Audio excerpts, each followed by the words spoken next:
Yo, it's your boy, back in the place to be. Live streaming, bringing the heat, can't you see? Got something special, something brand new. A guest and a project just for you. Give it up for Avital, a mastermind, dropping knowledge, the future you'll find. He's brought Cyphernetes. It's the name, changing the game, ain't nothing the same. Kubernetes, complex and deep, but Cypher queries, secrets they keep. Unlock the power, simplify the task. Avidal's here, answers to ask. So grab your headphones, get ready to vibe. This live stream's fire, we're taking you live. Tech talk and insights flowing like a stream. Let's dive in deep, the Cyphernetes dream.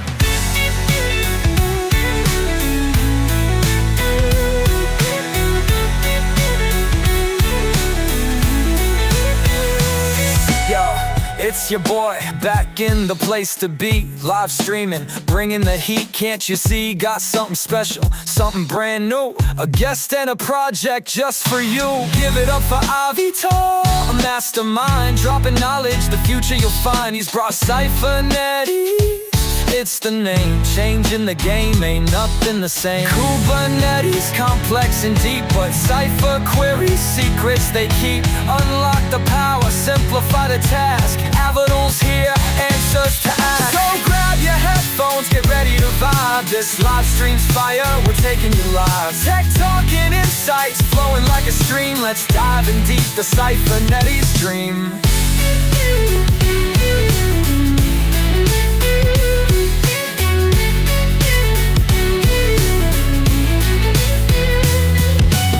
So grab your headphones, get ready to vibe. This live stream's fire, we're taking you live. Tech talk and insights flowing like a stream. Let's dive in deep, the Cyphernetes dream.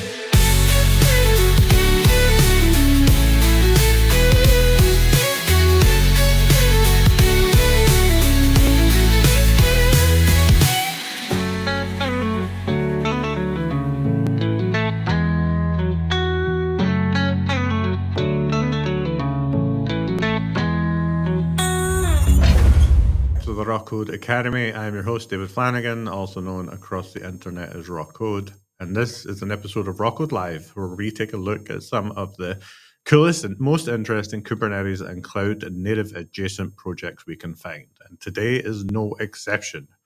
We're taking a look at a new way to work with Kubernetes and query Kubernetes using a new Cypher-based language. So let's meet... Or there's something in my ear there. Let's jump over and meet our guest for today. Hello, Avital. How's it going, man? Hey, David. How are you?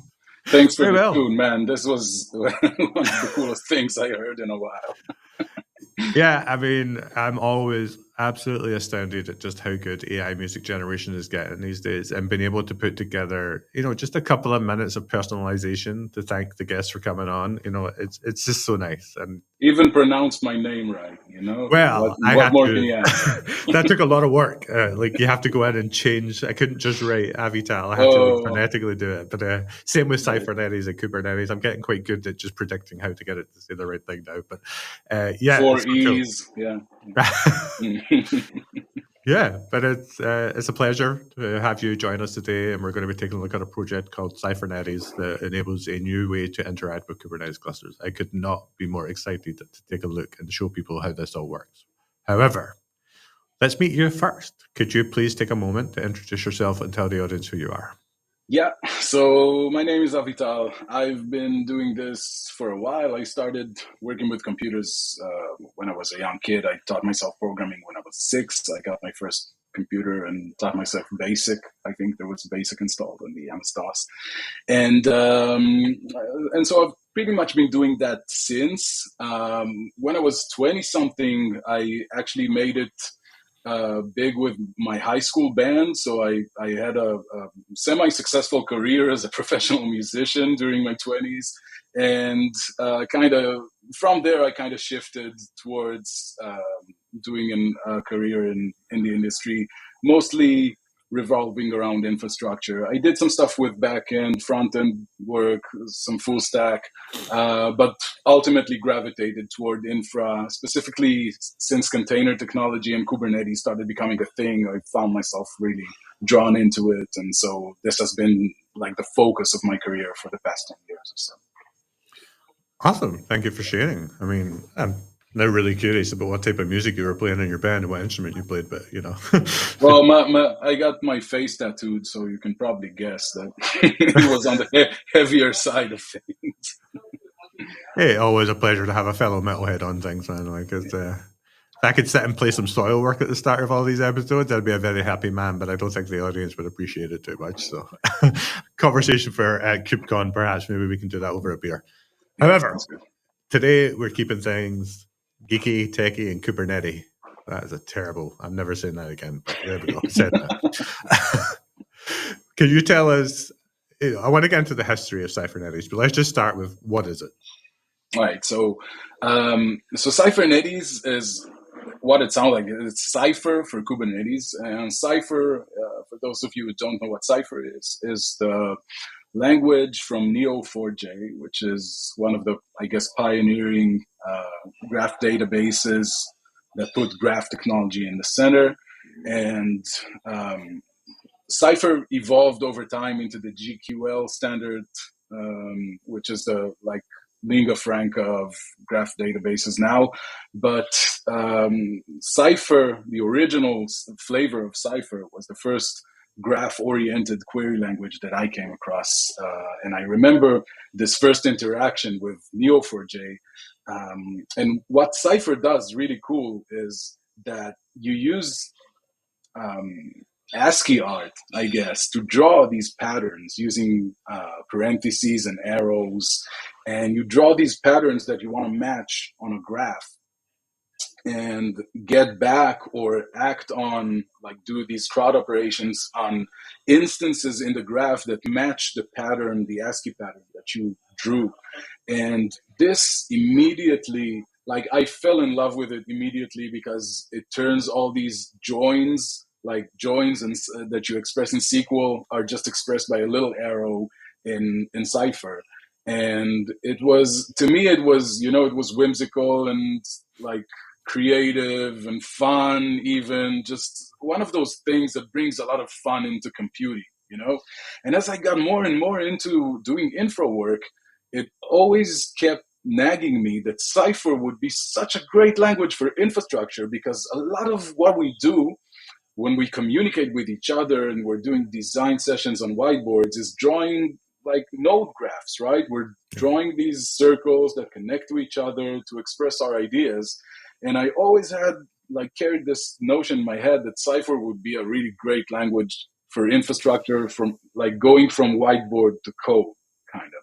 So over time, I had 5 years ago, I had this initial attempt to do something with this, which was, I called it opslang, and it was a language that would compile down to Terraform or Pulumi and would let you express infrastructure stuff using Cypher. But that was, I guess, not that well directed, or the idea in my head wasn't, complete yet. But then 5 years later, I revisited,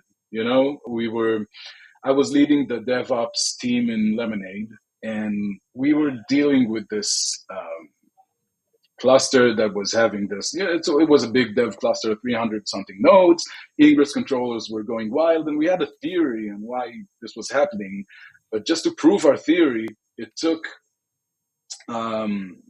this, I guess, 10 lines of bash code piped and parsed and nested kubectl commands, and just to prove that this is what was going on. And then we had to actually to implement this as a solution, we had to write API code, and we had to implement an operator. And it nagged me at that time that I could express this one thing with this whole thing could be expressed with one line of Cypher.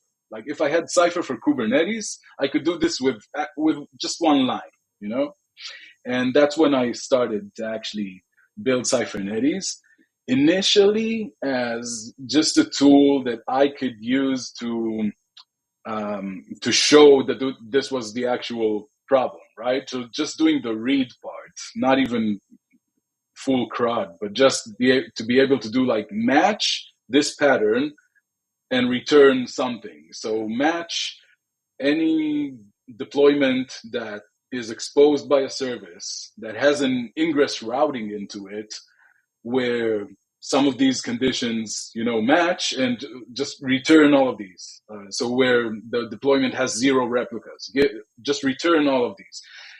So the ability to do this on a large cluster with a single command that would also take rate limiting into account, right? Because API server would, this is an example where kubectl would fail because there's rate limiting and stuff. So, and also being able to compose this ad hoc response with only very specific fields from different resource kinds together. So this was the thing I started working on a year and a half ago, almost a year and a half ago. This is what it started out from, just being able to match this pattern and return these elements in these fields.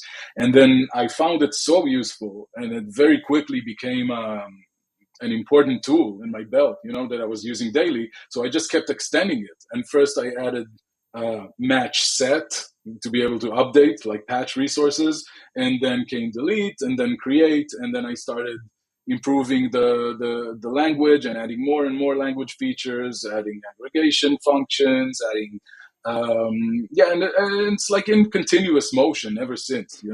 Every time somebody first it was just me, but then all of a sudden a community started forming around this. I think somewhere around last September.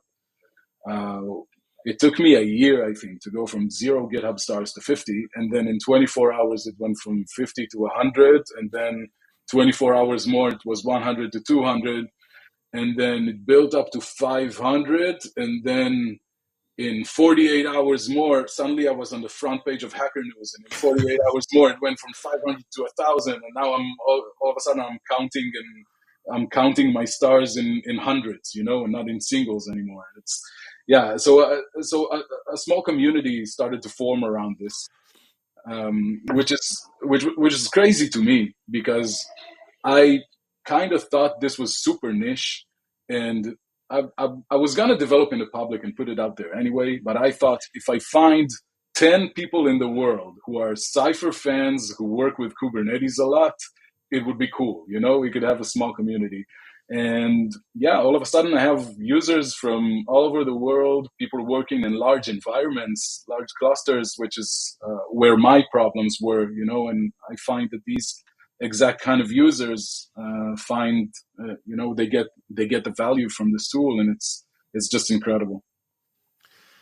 Yeah, there's a lot to unpack there, but yeah, you're completely right. I'll say first, you're like 1,000 stars away from VC funding, right? So you just got to keep that hockey stick growth going. But I think using Cypher and a graph-based query language is such a clever move, right? I spend a lot of my time running kubectl commands. And because we have so many disparate resources that are interconnected, but not like a real graph, you end up running one command here, getting an output, running another command. At some point, you start writing bash scripts. I'm now at the stage where I've got TypeScript scripts, where I'm, hitting the kubectl API server, parsing some JSON, running it through a function, and it's a lot of work. And the reason it's a lot of work is because it's just not the right approach. And then the minute I seen Cyphernetes, I was like, oh, I've just been looking at the problem the wrong way. When you flip it on its head and actually use a language that is built to do this kind of graph traversal, things start to click. And that was like the moment I was just like, okay, right, we need to show people this project. So I was very excited. Thank you. Yeah, I think you hit the spot. Like, this is the exact problem that this is solving, and so thank you so much for appreciating and inviting me to be on the show. Okay, cool. Well, I mean, I don't need to ask you what the name means. I think that's pretty self-explanatory.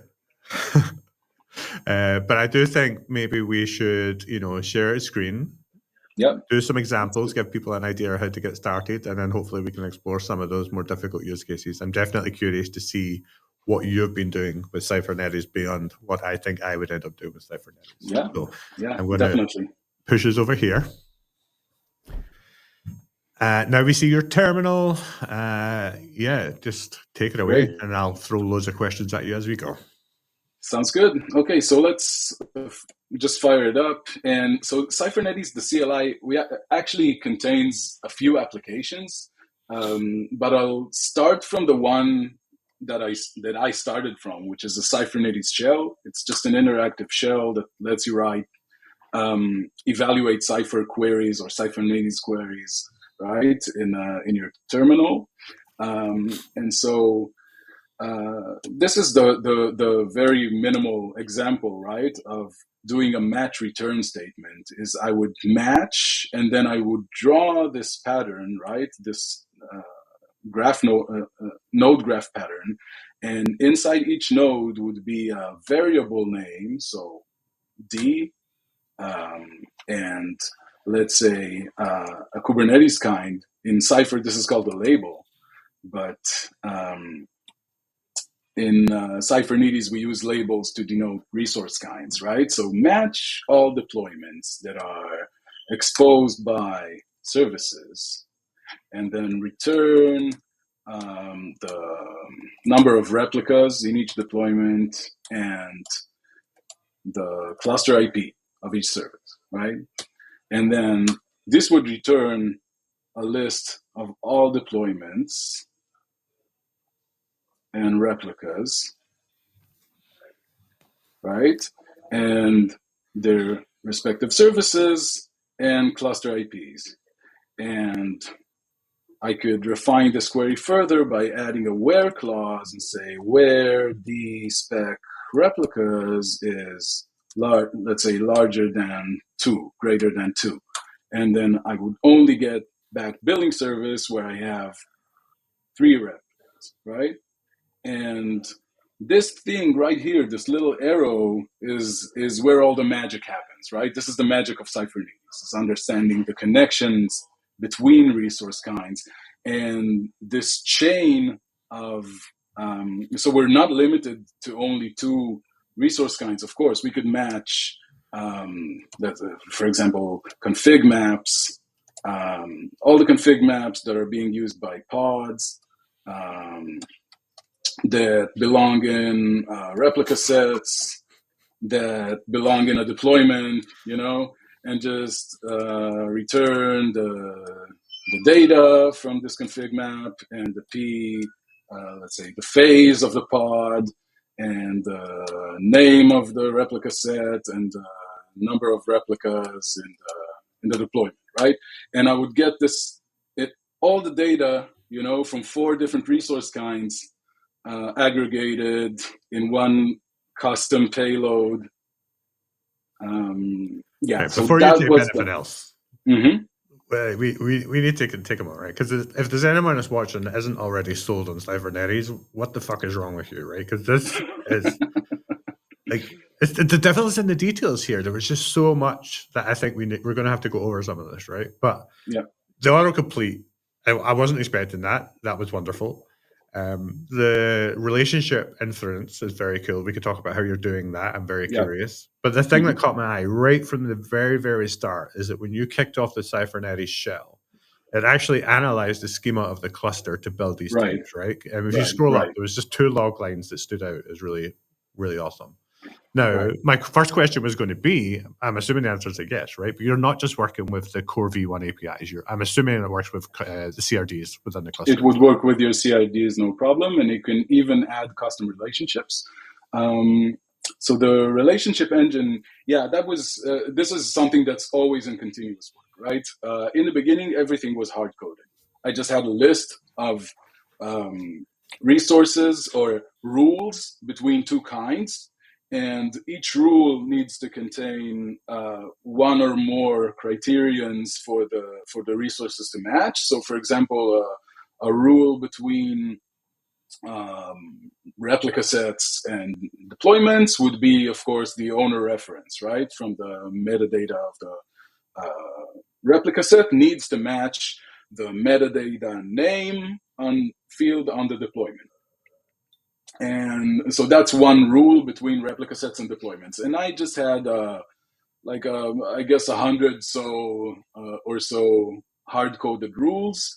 And for the first year or so, I want to say, of Cyphernetes development, this entire relationship engine was just hard-coded. Same goes for autocompletion.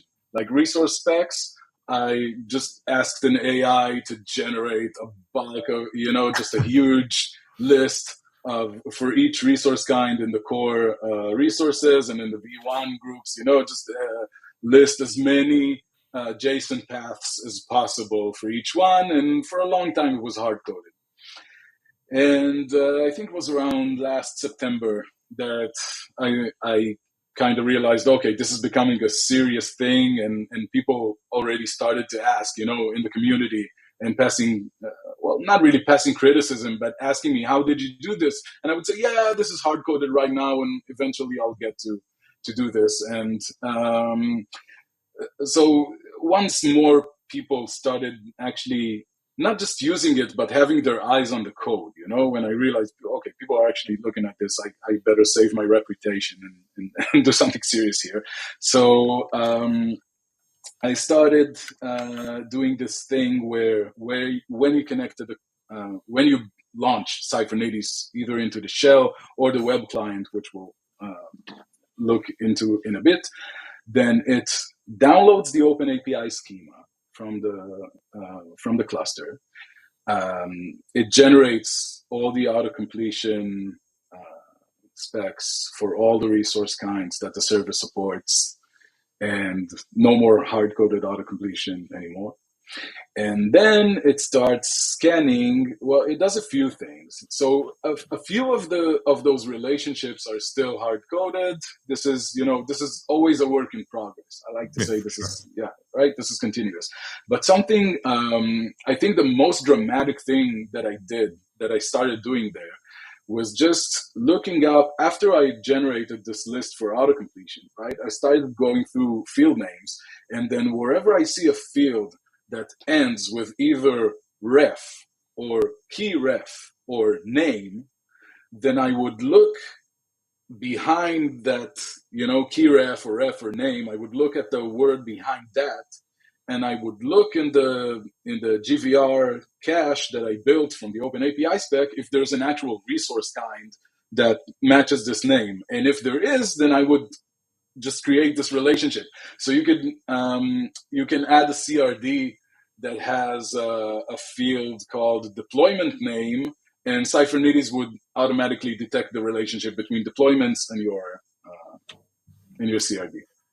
Yeah, I mean, like I said, the devil's in the details here, because in Kubernetes land, there's no concept of relationships whatsoever. It's all very loose definition. I mean, So again, to me, this was, if I go back to that moment where I was looking at all the API code that we wrote and the operator that we were implementing, and I thought to myself, this needs to be internal. Like Kubernetes needs to expose, to hold a graph model internally and just have this language available to us. Like I shouldn't be writing these 800 lines or 2,000 lines of operator code that everybody's writing. It's always the same code. Like the actual business logic inside most of these custom Kubernetes controllers, especially the ones only handling internal resources, it's not much. Like most of the code is what everybody else is writing, all the SKU builder, gen controller stuff.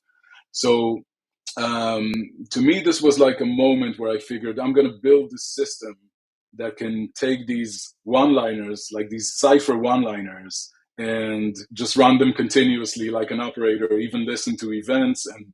And yeah, so this was where I came up with the idea for actually building a mini operator framework around this. And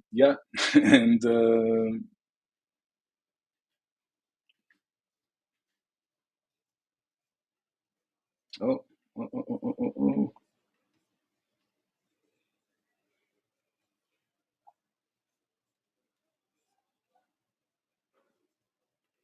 Are we back?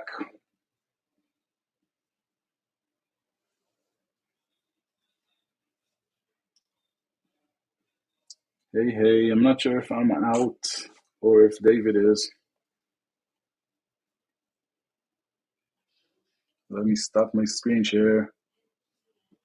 We'll see.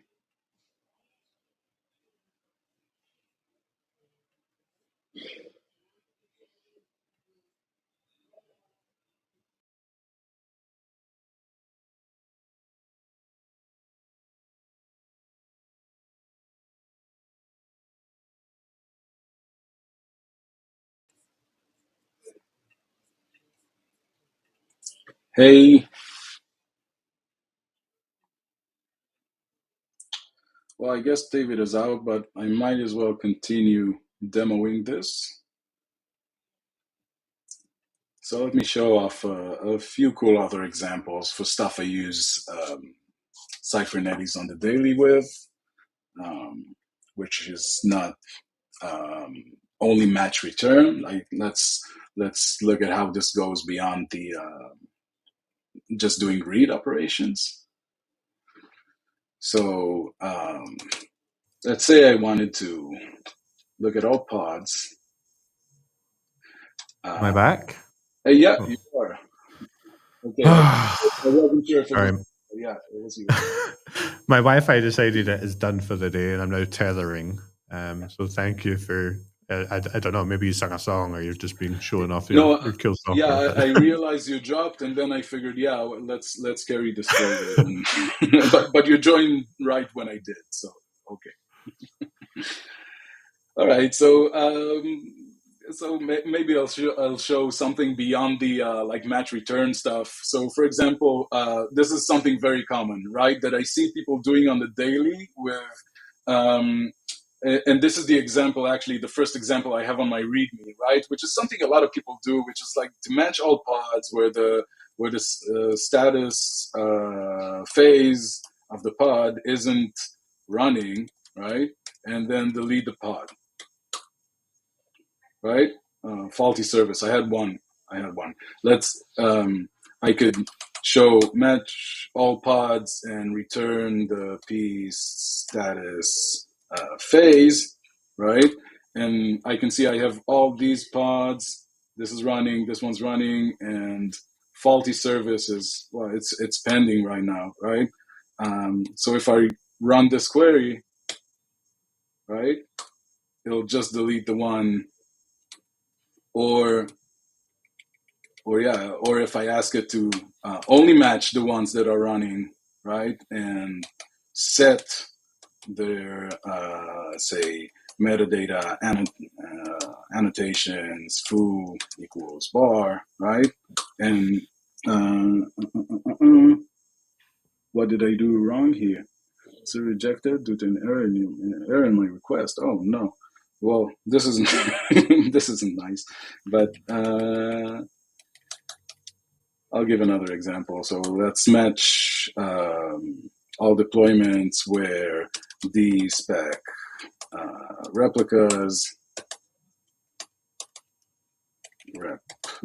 is higher than 2. Return the metadata name, right?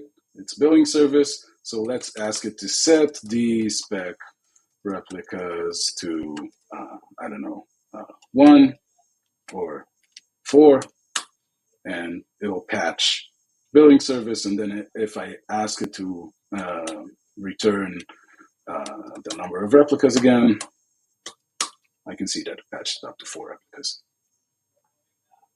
And awesome. Similarly, I could ask it to, use a complex pattern here, like I showed before, with 4 or 5 or however many resource kinds, where with 1 or more conditions in the where clause, and it'll just know how to patch all of them. Yeah, it's such a powerful model. So it's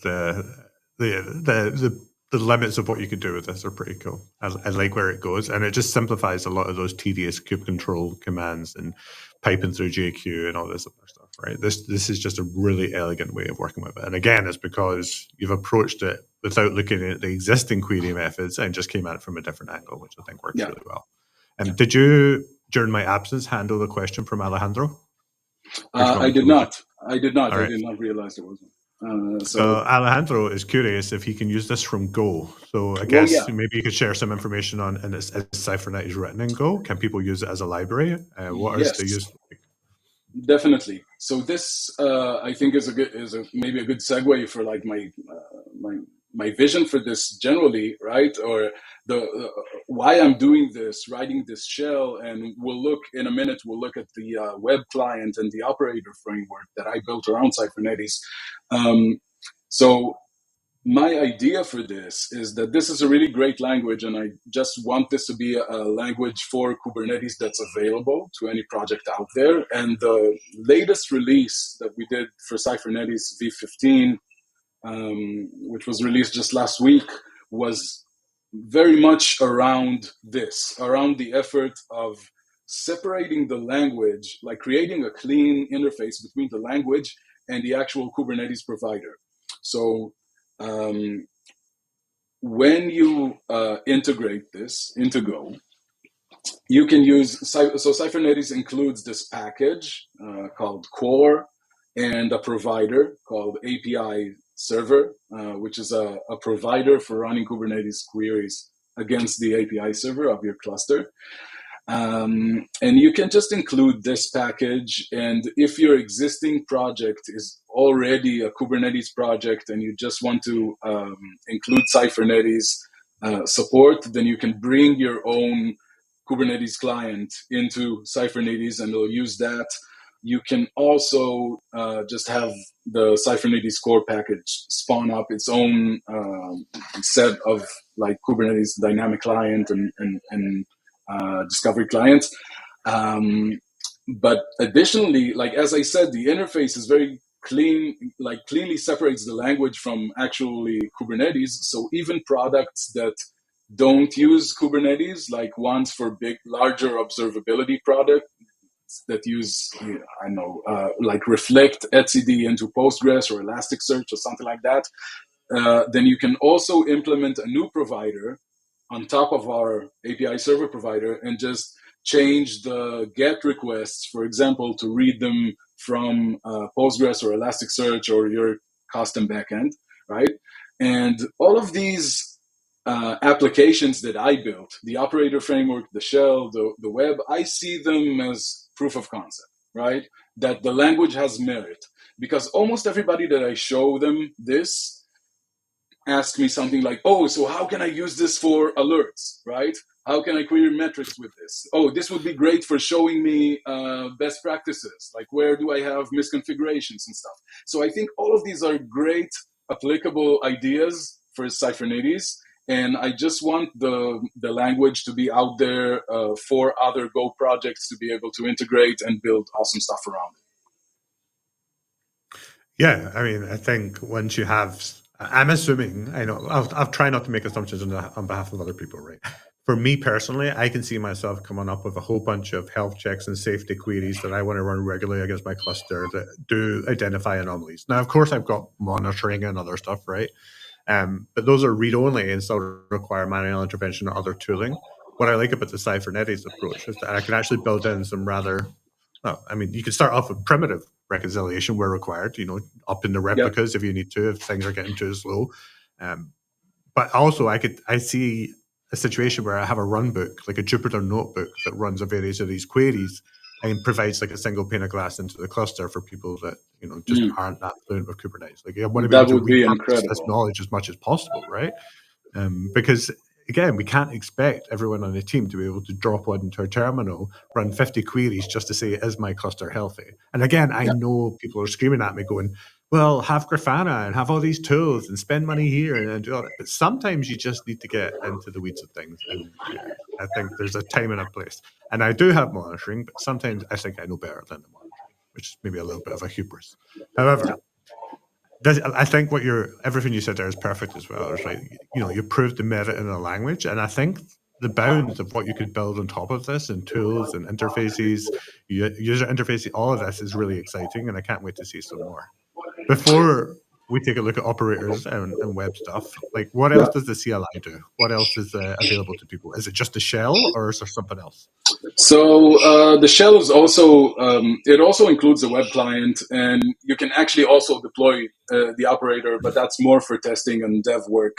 The operator also exists on Artifact Hub, of course, yeah. So the shell. Cyphernetes. It has the shell application that we just saw. You can also run single queries. So like Cyphernetes query something. So I can stick this into bash scripts. Yeah, exactly. For CI, match p pod, return p, right? Can those queries be chained? Like if I do a match, find all pods, and I want to chain those results to another query, is that something we can do with Cypher? So not yet. Well, with actual Cypher, yes. With Cyphernetes, not yet. This is definitely on the roadmap, but not yet. And yeah, so besides shell and query, which is what I started off with, and I was developing the shell, adding autocompletion, coloring, all of this. At one point, I added, a friend told me, why won't this draw graphs, right? And I thought about it, and I kind of, like, in my mind, I went over it, and I said, yeah, I mean, I do collect all this info, and I have the relationship info. I can just create a list of nodes and graphs and just draw it. So I started out by adding this option in the shell first, It was, so this disable graph output. It's true by default, but if you just run the \G, it'll start drawing graphs for everything to match. So let's do this one again. So match the config maps into pods, into replica sets, into deployments, and just return all of this. And it'll, oh no, so I have an issue here. I'm gonna have to fix this afterwards. I'm sorry about that. But let's actually look at this in the web, right? Let's look at this in the web client. So it'll send me into localhost 8080, and then let's see, what do I have here? Oh yeah, I have pretty much the same query here in history. So is that the query history from the interactive shell as well? Is it just not from the shell? This one actually stays in local storage in the browser, but just so happens that I have the same query because I was demoing before. So this is an example I like to give, right? So you can see that it gives us a nice little graph representation of the deployment that goes into the replica sets and goes into the pod, and config map, and just hovering over one would narrow down the results that we see on the left hand side. I mean, this looks familiar. This is the actual Neo4j interface. So right? I was paying tribute. I was paying tribute to the program that got me hooked on Cypher. This is. So let's see, match the deployments and services and return DS, and here are all the deployments and services, and let's say I want to also see the pods and the replica sets, right? And just get all of these back, and this lets me kind of focus and narrow down the results here. And I added the little options of like viewing it as JSON or YAML, and filter out the managed fields that usually nobody wants to look at, and a bunch of other options that kind of made this my new daily driver. I want to say I was doing this more kind of for PR reasons, because I thought it looked sexy, and I'll put the video out there, and which it did. It definitely brought more attention to Cyphernetes, but I actually found myself using this more than the interactive shell, and just starting to use the web interface, which is pretty cool. So much so that I didn't notice that the graph functionality broke in the shell. Like it did just now in the demo. So I'm going to run and fix that right after our session. Yeah. Okay, nice. So what about a situation where it's unable to determine a relationship? Is it possible with the query language to say that these are related on these fields with this discriminator or some way? Like, yes. So this was something that the community was asking for, and I just added at one point. You can see here that it says I added it found 79 internal relationship and 1 custom. So the custom relationships you can put in your .Cyphernetes relationships. And if we look at that would be a way to describe a relationship between, for example, pods and deployments, right? So a deployment owns a pod if, and this is the criteria, and it only has a single criterion, if the field metadata name of the pod contains the metadata name of the deployment. So just a demo, pretty, optimistic relationship that I added just for, testing purposes or demo purposes right now. But let's assume a deployment owns a pod, right? If the name of the pod contains the name of the deployment, right?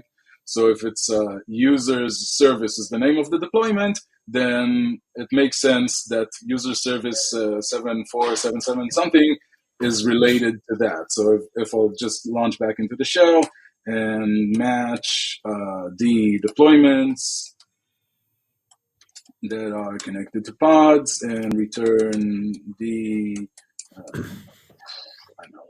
let's return the spec replicas again and the P status phase. Yeah. So I get all of these. Okay, I don't want to put you on the spot, so if this is too tricky, we can follow up later on this, right? But let's do a match query and find all service accounts.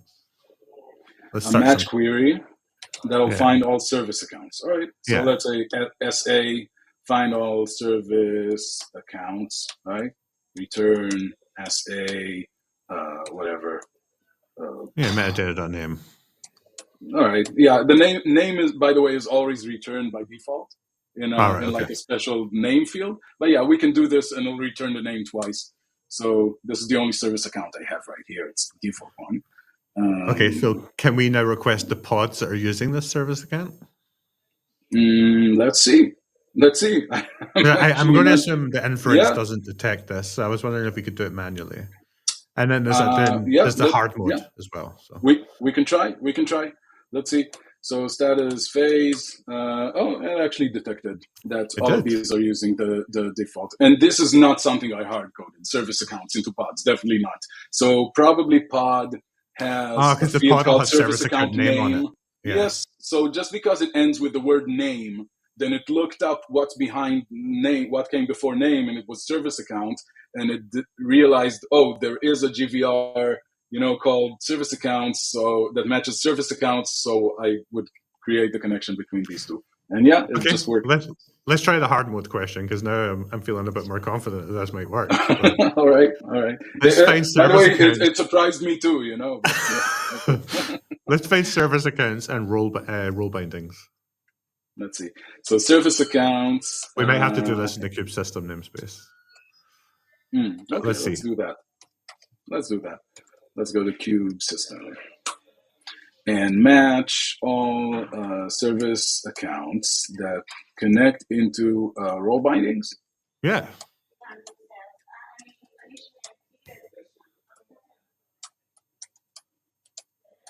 Role binding metadata name. Here's hoping. Resource service accounts. No relationship not found. Yeah, it didn't detect the relationship between those two. Yeah, so we could probably write a custom relationship to do that, and but let's skip a step, because I want us to do a couple of I don't know, like maybe talk about the operator before we finish, right? But okay. What I actually wanted to do was say, okay, let's find a service accounts that have some sort of role bindings, and then really what I wanted to do is filter them on the role bindings where they have certain permissions. So let's just do the query of role bindings to see if we can find one that has permission to create pods. Yeah, I'm not sure if I have one in this cluster, but let's see. So that's why I said go to kube system. So I'm assuming we'll be able to work with system masters. Mm-hmm. Let's We'll see. first look at what this returns, right? So, well, we have a few role bindings, right? Let's Well, you'll first need to ask get the for role them. out of that. Mm-hmm. So if you can then build a relationship to the role or cluster role, although maybe that won't exist either, but we can try. Let's see.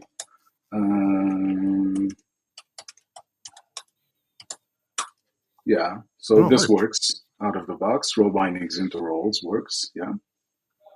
Mm-hmm. Okay, so can we see the whole role object? Yeah. Can you just return R? Yeah. Yeah. There we go. So now we've got access to the rules where we could query on verbs create pods. So rules, verbs. Or secrets watch. Let's just keep it simple for now, right? Mm-hmm. So is that something we can query? So we're looking for any role that has, or any role with a role binding that has the ability to execute secrets watch. So where role, let's see, roles. Rules, sorry. Rules, yeah. Any, right? Verbs. Yeah. And we're looking for contains watch. Yeah. Contains watch. This is so cool. Return. It was expecting a number in an array index, and it got a star. It's supposed to take a star as well. I'll check why this didn't work, but yeah, if I just change it to 0, then yeah, it detected all of these.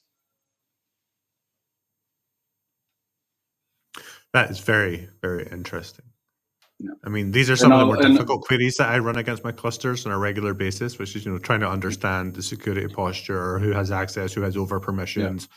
And again, I do know there are tools I can go pay for this and some open source tools, but sometimes I just like to run some queries. Like this, I can't believe how many, this is like 80 characters at most, and I'm getting a lot of information back. To me, that is just, that is wonderful. I mean, I could not be happier. This is what turned it very quickly into a daily driver for me. Even just the most simple stuff you can think of, just changing a value in a Helm chart, right? And then applying this chart, and then I want to see the 3 different resources that it changed and the effect that it had on specific fields. Just doing this day-to-day, very basic stuff turned Cyphernetes into a daily driver. Like I can't do without this on the daily for me. And I'm definitely gonna fix the star not working here. Try it just with the open close squares. Would that work? So just remove the 0? No. It's supposed to take this is expected number, and actually so this is a regression because I remember taking stars as well, but never mind though. We'll get this working. There's gonna be a patch by the end of the day for this that will take stars as well. Yeah. Awesome. All right. Edward Hart, I've already popped the comment on the screen, but he's really loving the look of this. And Alejandro is asking, is this like having a SQL layer on top of Kubernetes? I mean, yeah, it is, right? But so there's actually so there's prior work, there's been other projects that did this with SQL. But while SQL, I think, is a great choice for a query language because everybody knows SQL and almost nobody in the world knows Cypher. So, well, most people from the data realm, right? They know Cypher, but not so many people in operations and DevOps. But I think SQL, like fundamentally for doing this kind of stuff, just having to write joins, it's, to me, it felt so off. It didn't even, cross my mind. It was, I need Cypher for Kubernetes. This was a given for me. So I did, of course, look into all the projects that tried to do this before me, and all of them used SQL. And I think Cypher is just a better choice for this, because I think this little arrow, just being able to do this, this is so powerful. There's so much that's happening behind these 2 characters. That to me feels like magic, Yeah, again, it's the user experience and the ergonomics, right? When you're working with graph data, you need a language that can understand and take away some of the imperative nature. SQL, with all its joins and extra things like that, it is not pleasant for this time of structured data. So, Yes, I think using Cypher is just an absolute brilliant project. I mean, I'm going to say this is the coolest Kubernetes project I have seen this year. And by this year, I don't thank mean you the last so 10 much. days. Not the last 10 days, the last 12 months. This is the I'm coolest humbled. thing. I'm humbled. Thank you so much for saying that. All right, you want to take a look at the operator real quick? So this is going back to the problem that started it all, right? I told you before I was heading the DevOps, the infrastructure division in Lemonade, and we had this big dev cluster, 300 something nodes, right? And these are all dev environments. So every night the cluster kind of goes to sleep, right? And the way because devs don't work at night, and the way we put it to sleep is we scale down all the deployments. And then over time, we started noticing the Ingress controller growing wild because let me boot up the shell. And because if you looked at the deployments and the services that they connect to and exposed by ingresses, right? Let's return the spec replicas and return the S spec cluster IP and the I spec, the ingress class name, right? So if you looked at these, over time, Nginx Ingress started to grow bonkers because what we realized, or what we were theorizing, right, was that there were missing endpoints because some of these people were not bringing their environments back online, right? Either because they left the company or they don't need the environment anymore, or they went on vacation, and so on and so forth, right? But we kept on having a growing number of deployments that actually had 0 replicas, and that caused the validation webhooks of Nginx Ingress to crash over time in a larger cluster. The more missing endpoints it had, the more CPU it was burning every time it was doing config reloads, and then our ingresses started failing altogether, right? So my thought was, all we need to do is find all these deployments that have 0 replicas, right? Like match, so do this thing, right? Where d spec replicas equals 0, and then instead of returning something, set I spec ingress class name to inactive, right? Or something. Just have the ingress controller not selected, right? And then do the and then on the flip side, change it to active if it has more than 0 replicas, right? So that was the initial idea, that where I thought I could express this whole thing in one line of Cypher. It was this, right? So after almost a year of developing Cyphernetes and doing the shell, and the shell started to feel kind of mature, that's where I said, okay, now I'm going to build a mini operator framework around this.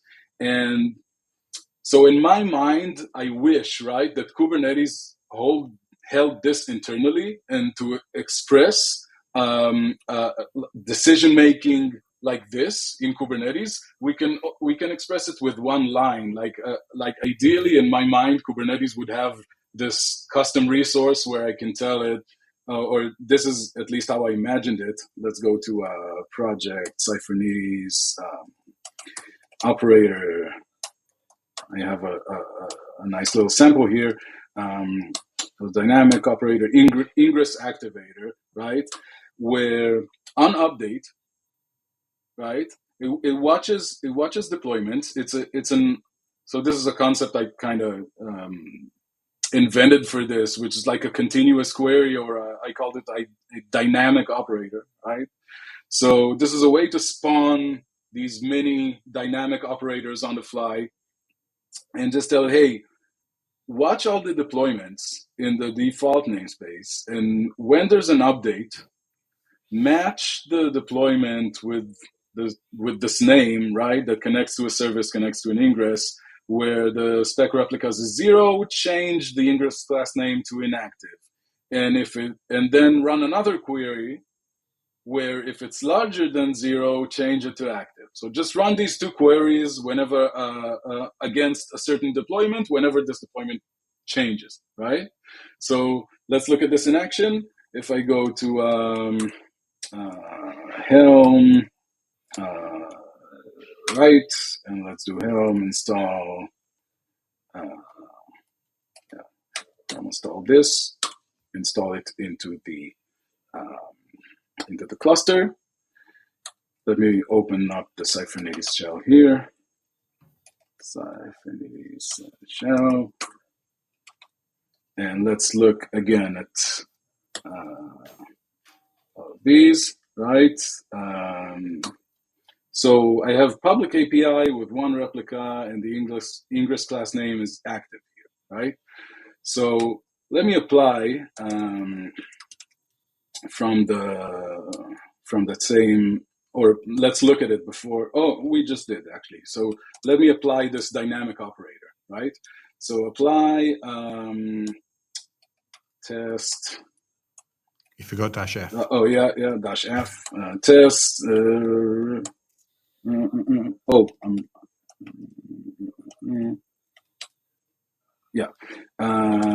Apply test E2E samples and apply this dynamic operator ingress activator dynamic operator, right? So this is now applied to the cluster. So the Cyphernetes operator just detected it, and it created this dynamic operator, right? It set up the watcher for deployments, and whenever a deployment changes, it's just going to run these 2 queries. So again, if I look at this is public API with, right? And then let's take this and say set d spec replicas, change this to 0, right? So it patched it. And now if I do the lookup again, I can see that the dynamic operator changed it to inactive. And back again, set it to something else, 1 or 2, whatever, and match it again, it'll set it to active. Nice. Very, very cool. Yeah. So this was 1 year after I started working on it, and it finally solved the problem that sparked the idea initially. That's very, very cool. I like that dynamic operator thing. I mean, that loops back to what I was saying earlier. I'd love to be able to run things on a cadence and do some debugging and health checking. And it already exists with the operator. So now we just need to build the Jupyter Notebook kernel, and we'll be happy. So that sounds incredible. It sounds incredible. I would love that. Something that popped into my head is that, we've been running match statements against a single namespace. We've seen how to switch namespace. Can we query the entire cluster? Yes, definitely can. In the shell, if I do namespace all, it'll go into this like all namespaces mode, and then we can match namespaces which have a special relationship with the rest of the. So let's return the name of all the namespaces and the P metadata name, and we can see all the names, all the different namespaces and the pods that belong in them. Yeah, and we can do the same thing for nodes, and so even more than that. If I switch back to default, even more than that, it supports multi-context queries. So I can do something like so I have 2 contexts here, right? Kind, and kind prod. So match all the deployments into replica sets into pods in both of these contexts, right? And so it'll tell me that in kind prod, I have off service with 1 replica, and the kind prod P is, it's just this, and this is the replica sets that I have in kind prod, and this is from this context, from kind, it has D. So it even does like multi-namespace, multi-cluster, what have you. Honestly, I feel like just flipping my table and storming off, because it should not be this cool. I mean, that's awesome.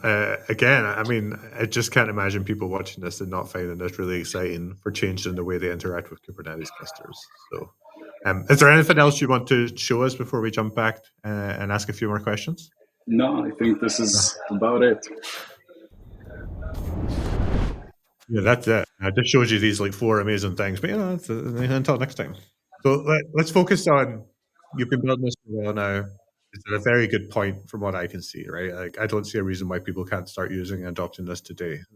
What do you see for the future of Cyphernetes? Where are you going? What's on the roadmap? Yeah.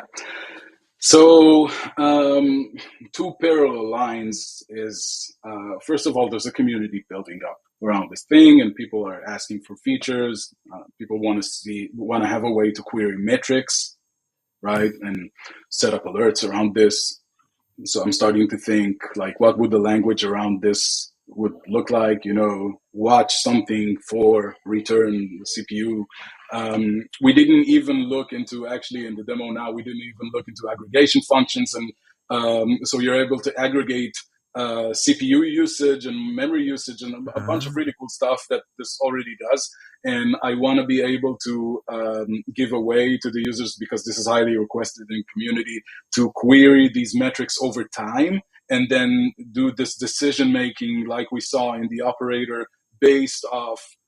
So kind of like setting up alerts or setting up, different processes that happen using metrics. That's one thing. And I want to keep extending the language with more Cypher features. So something that this doesn't yet do, and I really wanted to do, is to be able to also use patterns, use ASCII art patterns inside where statements and inside delete statements. So match all the config maps where not config map connects to pod.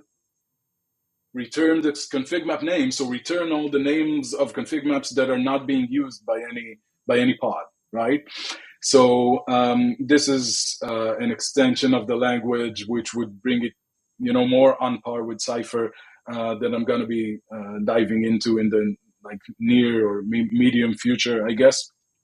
But more long term, like I said in the beginning, my vision for this is not to have a VC-backed product that I'm building around this. I want this to be standardized, and I want this language to be available ideally, and I know how much politics is involved, but ideally just, internally held by Kubernetes. And because I don't see this as replacing anything, right? I see this as an extension to like a missing tool, because this is how I experienced it. It's a missing tool for seasoned Kubernetes professionals who've been doing this for a long time. They know the anatomy of their resources. They know, and they just need they end up writing all these long shell, like write once, read never, shell one-liners that pipe and parse hell, I call this, and nested kube control commands. And ideally, this is what I want for this, to just be available and to be standardized and to become like another tool that's available to us, because I really feel like it's a missing. And I don't think I'm the first one who feels like it's a missing tool, because there's so much prior art of projects that tried to create a SQL-based query language for Kubernetes. But I think this has a lot of merit and it'll work for a lot of people. And I actually think it's worth picking up the new syntax, because it puts so much power in your hands, and it's actually enjoyable too. Yeah. So far, everything you've shown us has shown how to take Cyphernetes and look inwards with the cluster. Are there any plans to then broaden the scope of that? I'm thinking send webhooks, send Slack notifications. Has there been any thoughts there? Or is this fresh?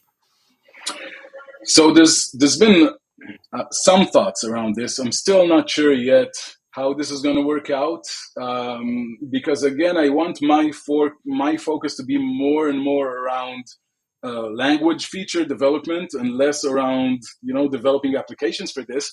But yeah, I would love, Cypher has this really cool notation for using plugins, using ampersand, where you can tell it to just ampersand something, it'll shoot out an external Java function. And I think something like this would be really cool, so that if you have maybe a plugin system where if you have this plugin installed, where your Cyphernetes binary is or whatever, then you can also ask it to like query some metrics over time and return an ampersand Slack something, that'll send a Slack message or what have you. So I have some ideas, brewing around this. It's not yet, per se on the roadmap, but yeah, it's definitely on my mind. Awesome. I mean, that was the one thing I thought would be really cool to build on top of this. And I think a plugin system would be a good way to do it, especially if there's like a WebAssembly runtime in the cluster where we can give it access to some components like HTTP requests or whatever. Then at that point, you're just saying, build whatever you want. And it saves you that middle step of, I can imagine if I were to try and do something like this tomorrow, I would probably just create a job, right? And just spin it up, run once and shut back down. But we could cut out that middle point with a plugin system. So I think that would be a very interesting and exciting approach. But other than that, I mean, I've just got to say, I'm really impressed. I think this is a fantastic language. I hope people, again, are as passionate and interested in it as I am. Just from 60 minutes of your time, I'm like, wow, like this is even cooler than I thought it was coming into the session. And I was already excited. So this is awesome. Thank you so much for your time. Any final words before we wrap this up for today? Go check out Cyphernetes. Our community is growing, and we're always listening to our users. This is top of mind always. Open an issue, tell us what you want to see Cyphernetes doing next, and it'll be the first thing we'll jump on. It's the most important thing for us is listening to how people are actually using it, and then just following along. So awesome. Well, if you are in London for KubeCon in a couple of months' time, the beers are on me, and I'm looking forward to picking your brain. Looking forward. All right, thank you all for watching. Thank you for joining me, and we'll catch you all next time. Have a good day.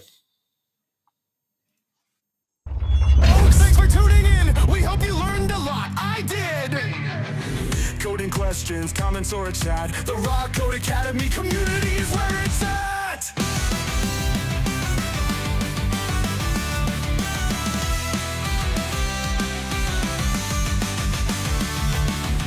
Subscribe so you won't miss a beat. More live stream tutorials can't be beat. Keep coding, keep learning. It's the Rawkode way. We'll catch you next time. Have an awesome day.